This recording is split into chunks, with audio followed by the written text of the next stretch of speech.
태양광 220원이라고 보고 원자력을 50원이라고 본다면 4배 이상의 이런 그 생산 단가의 차이가 나죠. 참고로 보시고요. 그러면 이제 뭐 사실 그 태양광 발전에 우리가 문제점을 얘기를 하고 그걸 서로 또 성토도 하고 이것에 대해 나눌 얘기들이 많이 있을 건데 문제점에 대해서 좀 본격적으로 얘기를 했으면 좋겠습니다.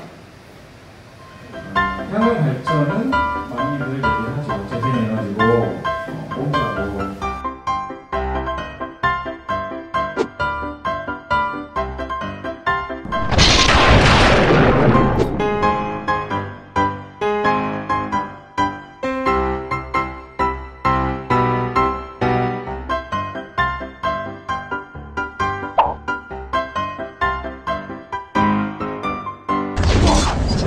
월요 공개 강좌 월요일마다 저녁 7시에 열리고 있는데요. 뭐 날씨에 상관없이 상황에 상관없이 이렇게 꾸준히 참석해 주시고 함께 해 주셔서 너무 감사드립니다. 네, 오늘 함께 나누고 또 토론할 내용은 에너지 정책입니다. 에너지 전환 정책인데요. 에너지는 경제와 사회의 그 모든 근간을 이루는 너무나 중요한 분야입니다. 어떻게 보면 국가의 명운이 걸려있는 분야가 아닌가 생각이 됩니다. 네.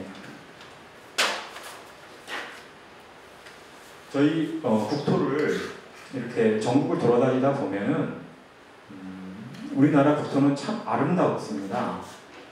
저는 우리나라 땅을 또 우리나라 국토를 돌아다닐수록 정말 아름다운 땅이구나, 그리고 이 땅을 통해서 정말 생명의 일들이 많이 일어날 수 있는 축복된 공간이라는 것을 많이 느낍니다. 그런데 요즘 이 국토가 황폐화되고 훼손되고 있습니다. 지난 1년간 에너지 정책으로 인하여 또 사람들의 무관심 속에서 어떤 일들이 벌어졌는지, 제대로 가고 있는지 오늘 함께 얘기를 나눴으면 좋겠고요. 에너지 정책은 국내적인 시각뿐만이 아니라 국제적인 시각으로 또 국제 에너지 강대국들의 에너지 전략 그리고 국제 질서, 그 모든 근간들을 이루고 있는 이 상황 속에서 우리가 거시적으로 봐야 되는 분야입니다. 국내적 시각이나 또 졸속적 그리고 낭만적 시각으로 이것을 판단해서는 안 되는 분야인 것 같습니다. 그러면 이 국가의 명운이 걸려있다 할 수 있는 오늘 중요한 주제인데요. 저는 태양광에 관련돼서 좀 의견을 나누고 원자력에 대해서는 우리 도태우 대표님께서 함께 나누도록 하겠습니다. 네, 그러면 내용을 좀 보겠습니다. 오늘 내용은 첫 번째로 정부의 에너지 정책에 대해서 좀 살펴보고요. 그 다음에 신재생 에너지는 무엇인가, 그리고 태양광 발전 사업에 문제점은 없는가, 이거에 중점을 둬서 좀 얘기를 풀어가도록 하겠습니다.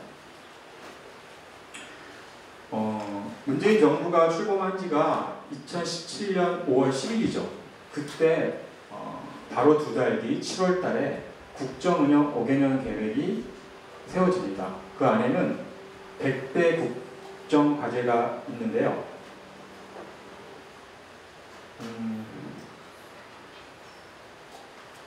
화면이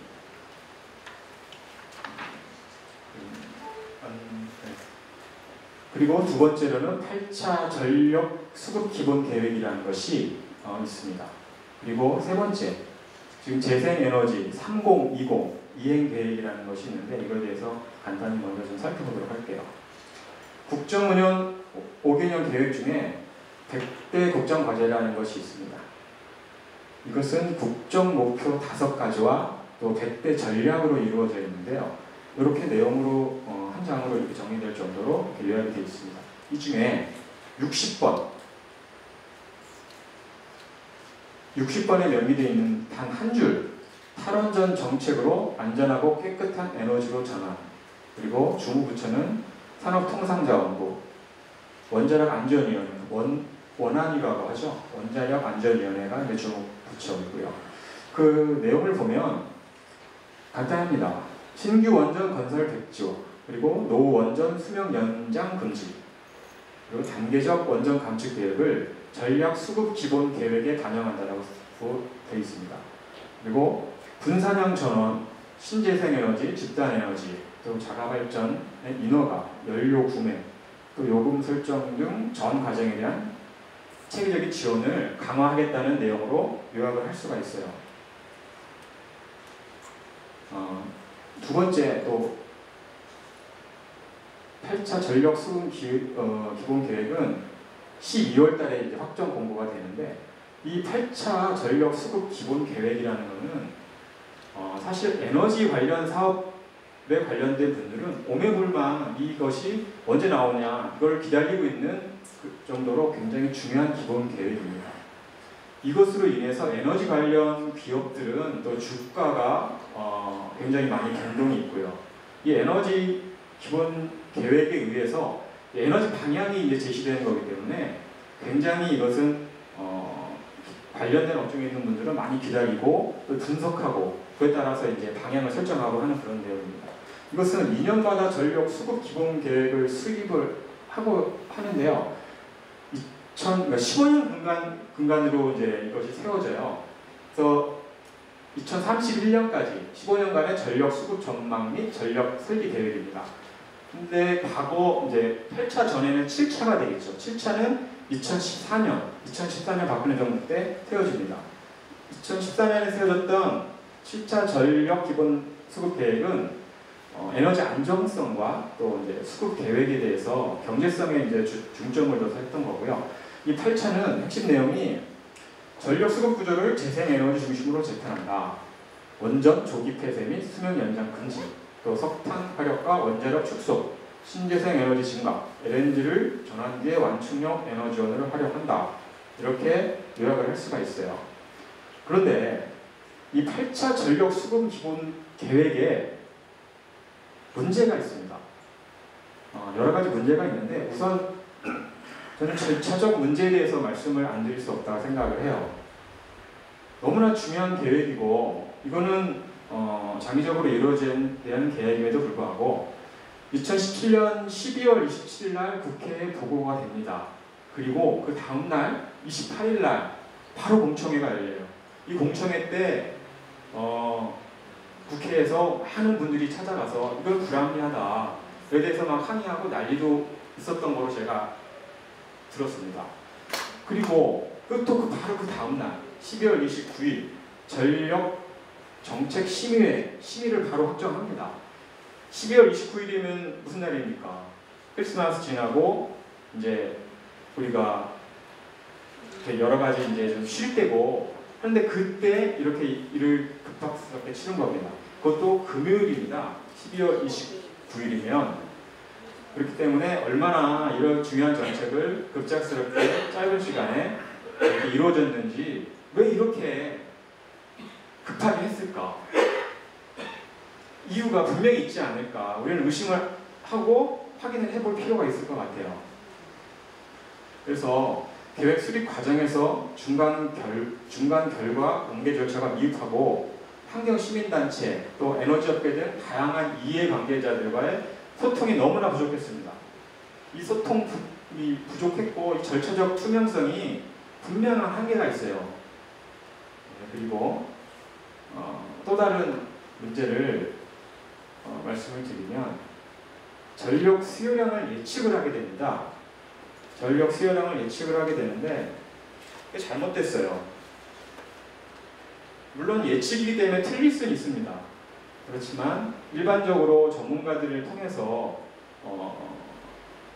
용납이 인정이 되는 정도의 분석이 나와야 되는데 7차 전력 수요 제 7차 때는 전력 수요 증가 예상분을 2.2%로 계산을 했어요. 그에 반해서 8차 전력 수요 증가 예상은 1.3% 굉장한 차이가 있습니다. 그렇게 이제 떨어졌고요. 그러니까 최대 전력에 대한 과소 예측인 거죠. 그러니까 2017년 12월 예측치는 87.5 기가와트, 또 2018년 7월 19일에는 또 87만 6 기가와트가 됩니다. 그런데 저희가 이번 올여름 많이 더웠잖아요. 7월 24일 날 제가 7월 달까지 확인하는 거로는 92.6 기가와트로 이제 엄청나게 이제 큰 최대 전력을 사용하게 됩니다. 그 이후로는 제가 확인을 안 해봤는데 아마 이제 이거를 제일 정점으로 가면 될 것 같아요. 그래서 이 전력 수요량을 예측을 잘못했기 때문에 그거로 인해서 에너지 정책이 거기에 맞게 준비되어야 되는데 그렇지 못했단 말입니다. 거기서 그 정책 자체의 출발점도 문제가 있다고 보는 거예요. 수급 안정과 경제성 위주에 수립됐던 7차와는 다르게 8차는 에너지 전환 정책에 중점을 뒀다는 것을 알 수가 있습니다. 세 번째로는 재생에너지 3020 이행 계획에 대해서 좀 얘기를 할까 해요. 2030년까지 전체 전력량에서 재생에너지 비중을 20% 달성을 목표로 한다는 문재인 정부 재생에너지 핵심 정책입니다. 이 내용은 태양광 풍력 중심으로 4대 추진 전략과 5대 추진 과제를 제안을 하는데요. 이 재생에너지 이행계획의 핵심 내용을 좀 볼게요. 태양광 풍력 위주의 계획 입지 제도를 도입하고 입지 규제를 해소를 합니다. 그 다음에 염해 농지를 일시적으로 신재생 발전 사업에 사용토록 허가를 합니다. 그러니까 해소를 하고 규제를 허가를 하고, 그리고 농업 및 태양광을 병행하는 영농복합형 사업을 확대를 합니다. 그리고 농업진흥지역에 적극 활용을 하는데, 이 농업진흥지역에 대해서는 좀 이따가 다시 한번 설명드릴게요. 그리고 지자체의 도로, 주거 이격거리 규제를 완전히 폐지하는 방향으로 잡았습니다. 그런데 요거는 좀 최근에 좀 조정을 지금 보고 있는 중입니다. 이 이격거리라든가 너무 문제가 많기 때문에 좀 보완을 좀 하고 있기는 하는데, 아무튼 이 3020 이행 계획 처음 당시에는 완전히 폐지하는 방향이었습니다. 신재생 공급 역량 확대 방안에는 지자체, 지역 공기업, 발전 공기업의 참여를 확대하며 발전 공기업의 특수목적법인 SPC 설립 규제를 완화를 합니다. 그리고 또 세제 감면이나 공개 대상을 확대하고, 이 세제 지원뿐 아니라 생산 전력을 기존 가격보다 비싸게 구매해주는 그린프라이싱 제도를 도입을 해요. 이 재생에너지 3020 이행 계획을 한마디로 요약을 하면, 재생에너지를 할 수 있게 많은 규제와 이런 인허가를 쉽게 한다는 그런 내용으로 볼 수 있겠습니다. 네, 그리고 이제 우리나라 지금 국토 지역별 발전 방식에 따라서 대략적으로 나눠봤습니다. 이거는 어떤 절대적인 거고 단지 이것만 있다는 게 아니고, 대체적으로 경기 수도권에는 화력 발전이 위주로 좀 몰려있는 우리나라 국토 현황이고요. 강원권에는 풍력 발전, 그리고 양수 발전. 양수 발전은 그 잉여 전력을 저녁에 좀 가져뒀다가 그걸 위치 에너지를 변환해서 그 낙차를 이용해서 하는 일종의 수력 발전으로 보시면 되고요. 또 이제 전라권에도 분명히 원자력도 있고 여러 가지 그 발전이 있지만은, 그래도 전체 지금 태양열 에너지 발전의 51%가 몰려있는 지역이 전라권입니다. 그리고 경상권은 상대적으로 원자력 발전이 많은 상황입니다. 이건 참고로 이제 알고 보시면 좋을 것 같아서 드렸고요. 그러면 이제 신재생 에너지가 무엇인가 우리가 좀 알아보고 했으면 좋겠어요. 신재생 에너지는 신에너지와 재생에너지를 합한 그 합성어예요. 신에너지는 사실 수소에너지, 연료전지, 석탄가스화 에너지 등 이렇게 얘기를 하는데, 아까 사실은 어떤 에너지원이라기보다는 기술로 보는 게 맞을 것 같아요. 신에너지가 아니라 신기술이지 않을까 싶습니다. 그리고 재생에너지는 바람, 햇빛, 지열, 영구적인 뭐 자연에서 얻어지는 에너지, 그리고 고갈되지도 않고 지속적으로 이용 가능하다. 그리고 이용 과정에서 오염물질과 온실가스도 배출하지 않는다. 뭐 이렇게 돼 있는데, 이거는 뭐 오염물질과 온실가스는 제가 좀 다시 말씀을 드리겠지만, 뭐 재생에너지가 가져야 할 조건으로 이제 명기를 한 거예요.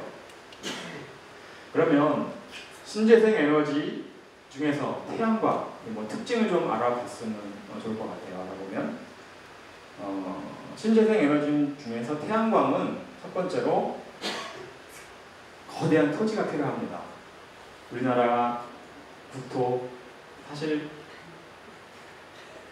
좁다고 생각을 하지는 않아요. 그렇지만은 이런 에너지 정책에 있어서 이런 태양광이라든가 풍력을 선택할 만큼 그렇게 넓은 국토라고 생각을 하지 않습니다.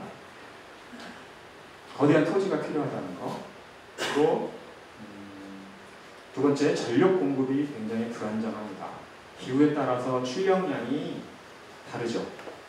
여름과 겨울에 그 출력량이, 그러니까 겨울이 여름에 비해서 한 40% 정도 효율을 보고 나타내고 있어요. 그리고 이제 설비량이 굉장히 많은 데 비해서 발전량이 좀 떨어지고 효율적이지 않습니다. 또 전기 저장 축전 기술이 아직 정립이 되어 있지 않아서 안정성이나 경제성이 지금 한계를 드러내고 있어요. 좀 ESS라고 좀 더 다시 한번 간단하게도 설명을 드릴게요. 한국은 수력과 풍력, 태양력 발전을 하기에는 국토가 협소하고 환경 및 입지가 상대적으로 불리하다. 태양이 뜨는 동안에만 전력 생산이 가능한 태양열 발전의 적지는 일조량이 풍부하고 인구 밀도가 낮아야 한다. 이렇게 했습니다. 지금 태양열 발전은 제일 좋은 적지가 어디겠습니까? 사막 아니겠습니까? 사막. 근데 지금 어떤 제가 그 페북 친구의 그 페북에 올라오는 글을 보고 한참 웃었던 게 뭐냐면, 아랍에미레이트에서는 지금 원자력 발전을 하기 위해서 그 많은 집중을 하고 있어요. 그리고 한국은 지금 태양열 발전을 한다고 하고 있어요. 이 둘 중에 하나는 누군가는 총 맞았다, 머리에 총 맞았다, 제정신이 아니지 않는가, 이런 얘기를 해요. 그래서 제가 생각하기에는 아랍에미레이트인가 대한민국인가 잠깐 생각을 하다가 빵 터졌었습니다. 뭐 각자 알아서 생각을 하시면 좋을 것 같아요. 그러면 또 발전원별 전력 생산 단가 1kW당입니다. 생산 원가가 사실 경제성의 원리로 봐서 생산 원가가 너무나 중요해요.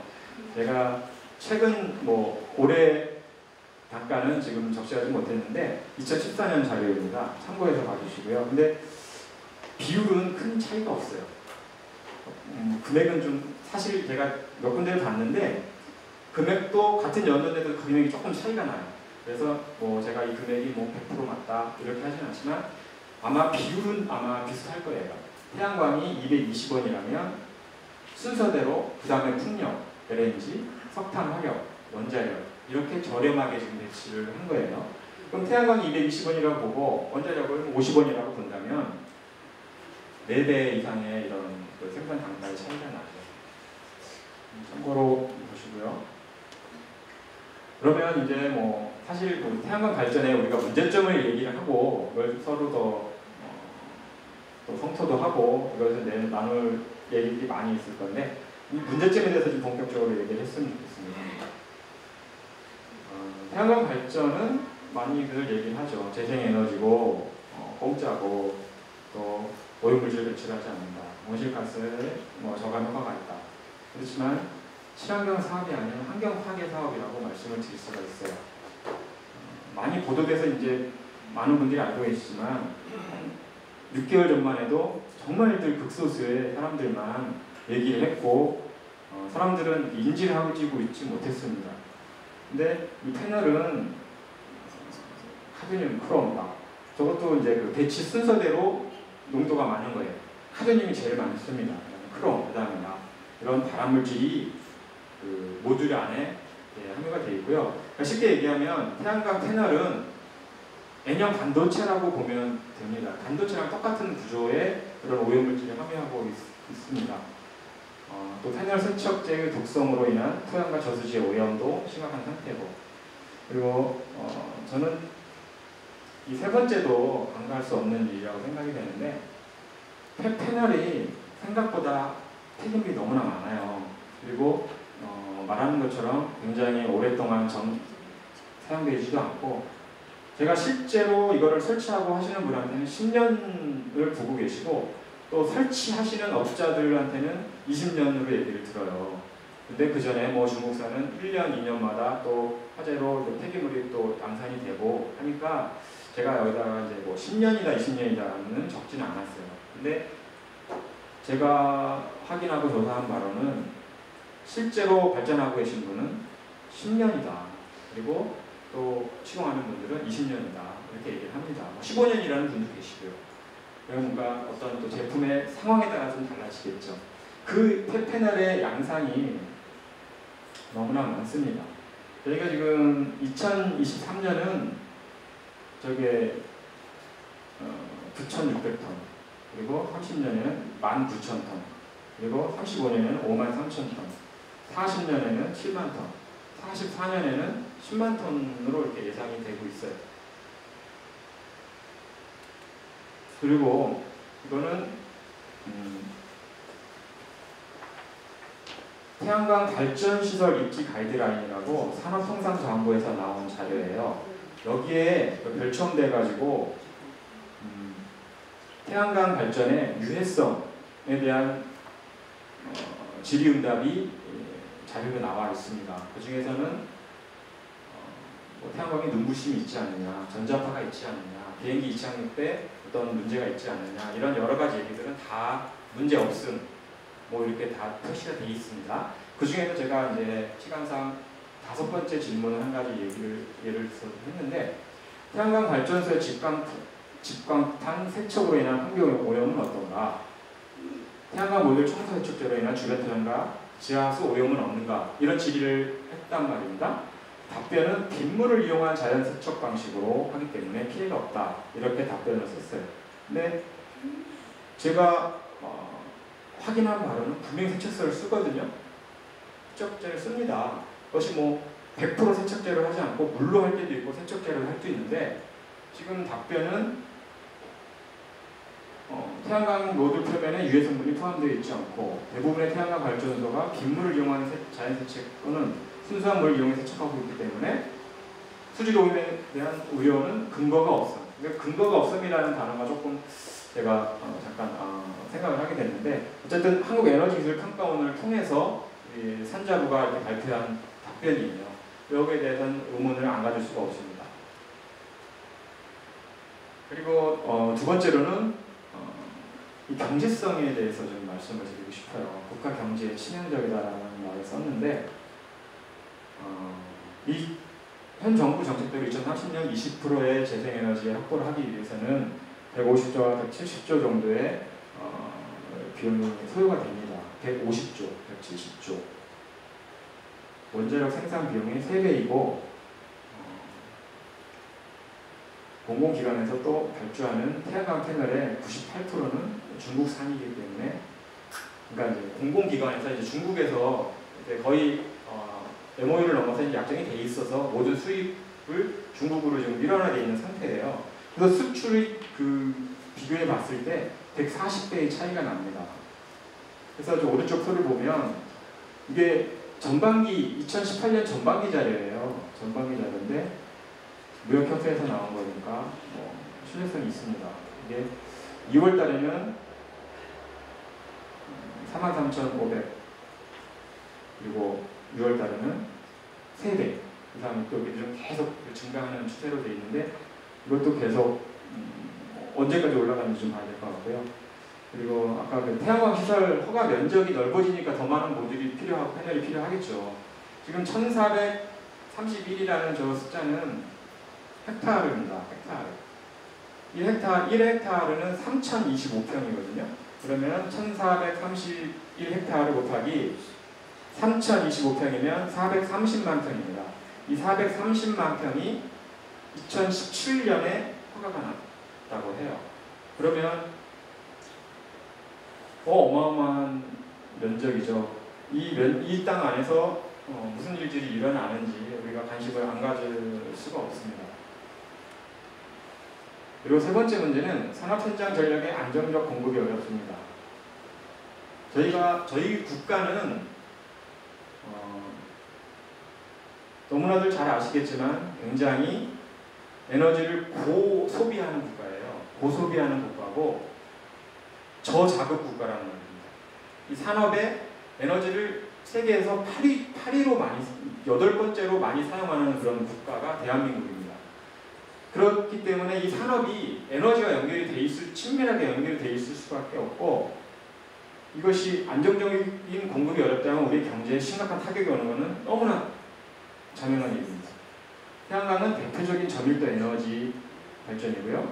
또 기후와 환경에 좌우되어 수급이 불안정하다. 아까 뭐 겨울 40%도 여기라고 말씀드렸고, 전력 자체가 보여지지 않아 양질의 전력을, 그러니까 좋은 전기를 생산할 수가 없습니다. 그리고 축전소 건설 비용과 에너지 전환 경비가 높다. 이것도 굉장히 봐야 돼요. 에너지가 태양광에서 에너지를 수령하면 이 에너지를 저장을 하고 그걸 다시 변환을 해서 공급처까지 도달하는 여러 가지 시설들이 아직 기술적으로 정립이 정확히 안 돼 있고 거기에 대한 비용이 엄청 많이 들어갑니다. 혹자들은 태양광 에너지가 굉장히 저렴하다, 이거 공짜다 이렇게 얘기하시는데 아닙니다. 굉장히 비싼 에너지입니다. 굉장히 비싼 에너지고 효율적이지 않습니다.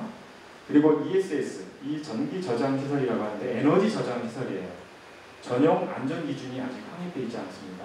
이런 거 다 확립을 하고 세팅을 하고 그 다음에 적용을 해야 돼요. 법적인 절차를 차치하더라도 기술적이로든 산업적이로든 경제적으로든. 그런 아직 전용 안전 기준이 없는 상태고 안전성의 문제가 제기되고 있어요. 제가 며칠 전에 뉴스를 접했는데 그 뉴스가 이제 많이 널리 퍼진 뉴스는 아니에요. 굉장히 그런 방송, 작은 규모의 그 인터넷 방송에서 이렇게 접한 거기 때문에 이게 화재가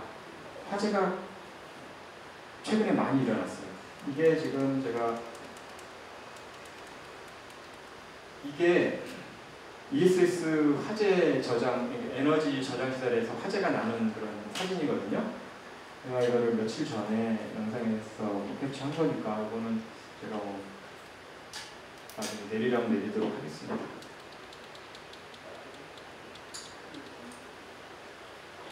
네, 그리고 네 번째로 말씀드릴 문제는 이 투기꾼들의 놀이터라고 할 수가 있어요. 임야 및 농지의 잡종지 변경, 지목 변경이라고 하는데 임야와 농지가 잡종지로 변경이 됩니다. 이게 토지에는 각자 계급이 있습니다. 그것을 용도 지역별로 나누는데 이 지목이 대지냐, 전이냐, 밭이냐, 또 임야냐, 잡종지냐 이런 거에 따라서 이 토지 가격이 굉장히 천차만별이고 그 차폭이 큽니다. 그런데 임야와 농지에 비해서 잡종지는 굉장히 토지가가 높아져요. 그리고 토지의 특성은 이 토지 계급이 한번 올라가면 다시 내릴 수가 없어요. 이 잡종지로 된 땅은 다시 임야나 이렇게 할 수가 없어요. 그런 특징이 있습니다. 토지에는. 근데 이 부분은 하도 문제가 되니까 아까 2017년에 허가된 면적이 430만 평이라고 했잖아요. 이 430만 평이 적은 땅이 아니잖아요. 그 지목이 그 안에서 전체가 지목 변경되지는 않았는데 아주 뭐 10%가 됐던 뭐 5%가 됐던 그건 제가 정확히 모르겠지만 분명히 지목 변경에 있어서 거기에 많은 이권들이 들어갔고요. 그거를 목적으로 발전과는 상관없이 그 차익을 노린 분명한 그런 일들이 있었어요. 근데 이것이 하도 지금 문제가 되고 감당이 안 되니까 최근에 이 지목 변경에 대한 불허, 그리고 산림을 훼손했을 때 산림 원상복구 조성비라고 뭐 제곱미터당 뭐 얼마 이것을 이제 지금 내는 거로 지금 조정이 되는 과정인지 최근에 됐는지는 제가 좀 모르겠어요. 그런 지금 상황이 변했으니까 그런 차이를 좀 알고 좀 봤으면 좋겠고요. 그 전에 이루어진 것들은 된 겁니다. 그리고 염전 및 대상지 집가가 많이 됐어요. 특히 염전 같은 경우는 정말 그 가격이 싼데 2배, 3배, 그 이상의 오른 염전들도 많이 있었고 염전의 투기가 많이 있었던 걸로 기억을 합니다. 그리고 발전시설 설치 후 양도 차익이란 무슨 말이냐면 실제로 여러 가지 인허가 과정이라든가 개발 행위 또 설치 과정을 통해서 시설을 만들어 놔요. 그것을 이제 넘기는 거죠. 넘기는 과정에서 500kW 정도 발전하는 물량이 10억 회 정도 거래하고 1000kW면 20억이 되겠죠. 됐고 또 부지 분할, 부지 쪼개기에 대해서 조금 말씀을 드리도록 하겠습니다. 이 부지 분할은, 부지 쪼개기는 굉장히 재밌어요.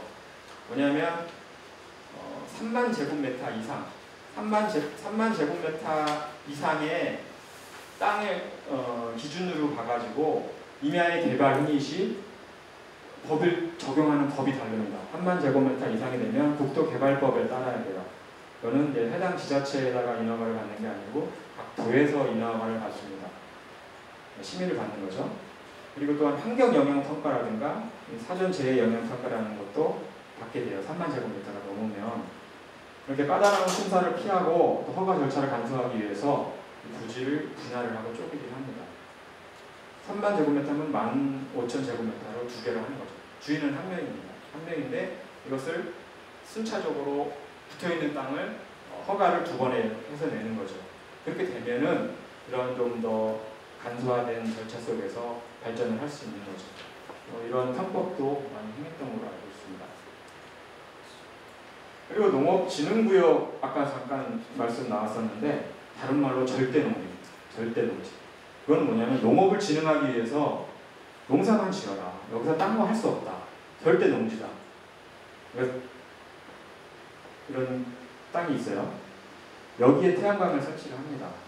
지금 오른쪽 사진을 보면 밑에는 벼농사를 하는 땅이에요. 그 다음에 이 스탠드를 세워서 상부에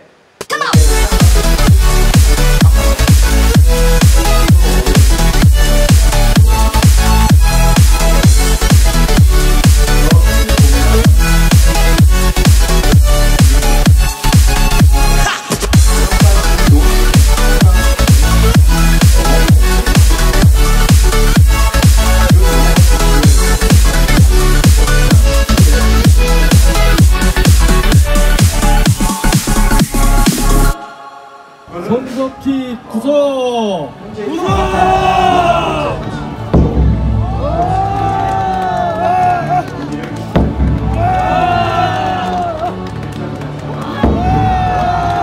허가를 받아야 한다. 일시 사용 기간은 5년이다. 연장은 최대 3년까지만 가능하다. 5+3년, 8년으로 이렇게 시행이 되어 왔습니다. 그런데 지금 현재 이것을 10+10년으로 개정을 추진했어요. 20년이 되는 거죠. 산업통상자원부에서 농업공전용 태양발전의 일치사용을 10년으로 늘리고 최대 10년의 추가 연장이 가능하도록 농지법 시행령 개정을 추진 중이다. 써 있잖아요. 이 시행령이라는 것은 부처 간에 협의만 하면 조정을 할 수 있는 걸 알아요.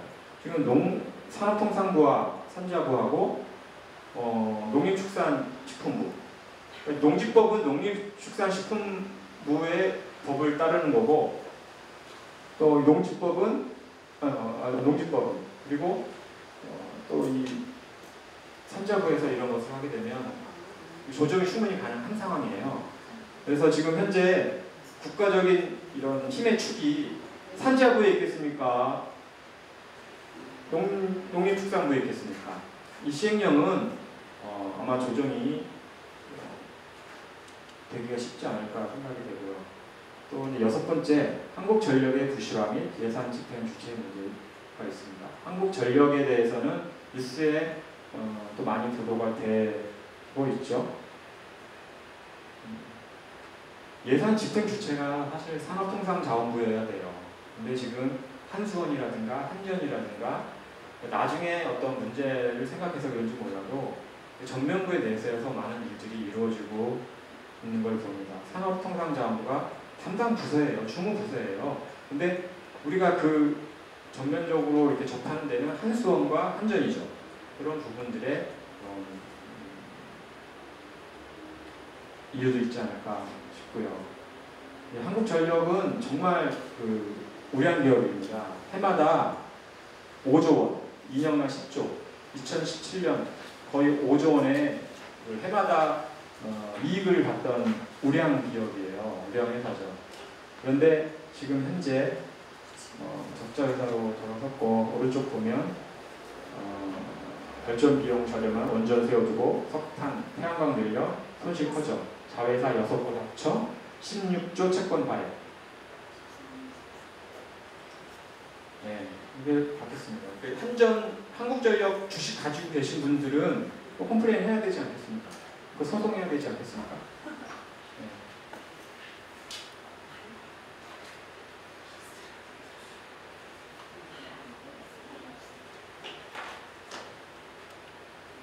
네, 그러면 지금 이제 또 황폐한 사례를 좀 사진으로 보도록 하겠습니다. 인하에 이렇게 태양광이 설치됐죠. 저는 이렇게 운전하다가 가다 보면은 사실 너무 보기 안 좋아요. 너무 보기 안 좋고 저거 눈부심도 심하고 저거 보면 좀 많이 속상합니다. 오른쪽 같은 경우는 이거 작업하기 전에 같은 산은 아닌데 작업하기 전에 저렇게 파헤치고 나서 그 다음에 설치를 하는 거예요. 그리고 이제 사례 3을 보면 저수지죠. 저수지 양식장에도 하고 일반 저수지도 하는데 이 저수지에 지금 계획하고 있는 저수지 숫자가 3,400곳입니다. 3,400개 저수지에 태양광을 설치를 합니다. 그리고 이거는 전남 신안에 있는 염전이에요. 염전. 이렇게 많이 갖고 있는 상황이죠. 그러니까 토지가 굉장히 많이 필요한 그런 발전 방식이에요. 그리고 이 사진은 비에 이제 유실이 돼서 복구하는 그런 사진이고요. 그리고 이건 아까 잠깐 봤는데 요즘 급격히 지금 문제가 되고 좀 시시하고 있는 ESS 에너지 저장 창고 이 화재 사진입니다. 그러면 우리나라 얘기만 하지 말고 국제적인 추세, 또 세계적인 흐름은 어떻게 되고 있는가 좀 함께 살펴봤으면 하는데요. 현 정부의 모델이 되고 있는 나라가 독일입니다. 독일은 아주 오래전부터 탈원전을 선언했죠. 2002년에 탈원전을 선언을 합니다. 그리고 2010년에 도저히 안 되겠어서 다시 원자력을 하겠다 이렇게 선언을 해요. 근데 2011년에 후쿠시마 원전 터졌죠. 그래서 메르켈 총리가 2011년에 다시 원전 포기를 합니다. 그리고 지금 오고 있는 거예요. 독일 사회는 탈원전과 재생에너지 확대에 올인을 하기로 했어요. 합의를 봤어요. 거기에 대한 막대한 지금 비용을 지불하고 있습니다. 2025년까지 5,200억 유로, 195조 정도 되죠. 지출이 추산이 되고요. 2000년부터 2015년까지 재생에너지 거기서도 지원금이 나갑니다. 지원금이 한 1,500유로, 676조 지출이 됩니다. 제가 기억한 수치학은 조금은 다르죠. 좀 수치는 제가 조금 다시 확인해봐야겠어요.